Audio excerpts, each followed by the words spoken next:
उद्या शुक्रवार दिनांक 27 फेब्रुवारी रोजी संध्याकाळी 4 वाजता शिवानभाऊ मंडप येथे विराट हिंदू संमेलन आयोजित केलेलं आहे। या विराट हिंदू संमेलनास मार्गदर्शन करण्यासाठी कणेरी मठाचे परमपूज्य अदृश्य काळ सिद्धेश्वर स्वामीजी आपल्या जत नगरीत येत आहेत।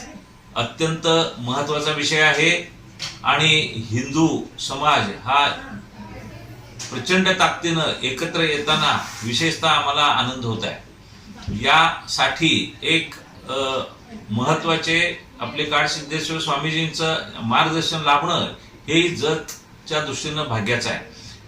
ज्यांना याच्यामध्ये संमेलनामध्ये सहभागी व्हायचं आहे त्यांना मी विनंती करतो की त्यांनी या संमेलनामध्ये सामील व्हावं आणि परमपूज्य महाराजांचे विचार आपण ऐकावेत आणि या पद्धतीनं आपल्या जतमध्ये हा कार्यक्रम पहिल्यांदाच मोठ्या प्रमाणात होताना आपण सहभाग नोंदवावा ही नम्र विनंती। धन्यवाद।